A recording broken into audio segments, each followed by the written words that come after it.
c'est vrai que dans le livre, on critique un petit peu les agences de notation. On pourrait nous reprocher finalement, puisqu'on travaille avec elles et on a besoin d'elles. Donc cette critique n'est pas pour dire qu'elles sont inutiles et qu'on n'a pas besoin d'elles. On a par contre besoin d'elles, mais avec une démarche qui évolue.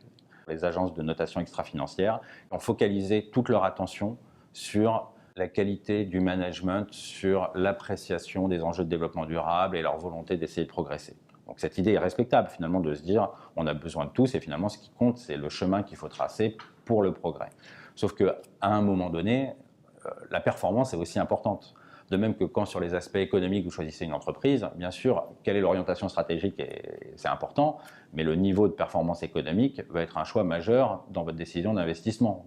C'est pareil sur les enjeux de développement durable. On ne peut pas s'en tenir au discours et au rapport de développement durable. Il y a un moment donné où il faut regarder la performance, l'impact des produits sur les enjeux de développement durable. Voilà. Et donc, il faut vraiment que les agences de notation rentrent dans cette logique de mesure d'impact.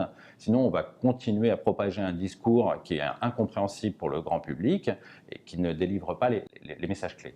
Donc, c'est cette critique-là vraiment qu'on veut adresser aux agences de notation et surtout, du coup, d'être capable de prendre une parole qui soit audible.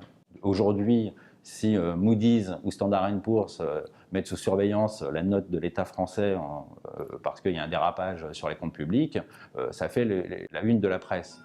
Si aujourd'hui une agence de notation épingle une entreprise du CAC 40 en disant « je dégrade ma note », personne n'en entend parler.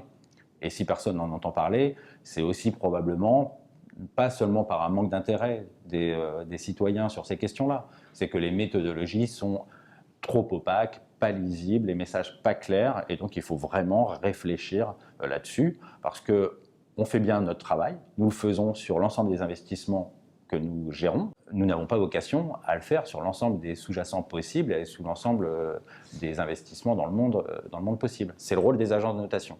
Donc elles sont indispensables, mais elles doivent se réformer dans leur pratique pour être plus audibles et plus compréhensibles dans leur choix. Voilà, c'est vraiment le cœur du message. La petite bémol qu'elle met à ça, c'est finalement de dire, mais finalement, Hervé Gued, vous êtes bien gentil, Philippe Zawati, vous avez vos idées, mais il y a beaucoup de personnes qui ont d'autres idées sur les enjeux de développement durable qui sont un peu différentes. Donc moi, mon business model, c'est d'être une boîte à outils, puis faites-en ce que vous voulez. Ça, vraiment, je pense que c'est un discours qui n'est pas entendable.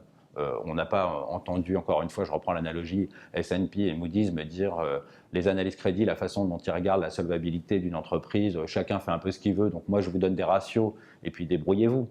Non, à la fin, on est une agence de notation, on est responsable de ces méthodologies, on porte un discours et on doit défendre ce discours auprès de ses clients et du grand public. Chacun après à prendre le recul nécessaire par rapport à ça pour en faire des décisions, mais on ne peut pas s'abriter derrière une diversité de démarches pour ne pas soi-même porter un message fort et audible. Voilà. Donc j'appelle vraiment les agences de notation, s'il le faut, à se regrouper autour de la table, à échanger sur leur méthodologie, à voir comment elles peuvent porter un message sur le marché qui soit fort sur les enjeux environnementaux, sociaux et de gouvernance. On en a besoin.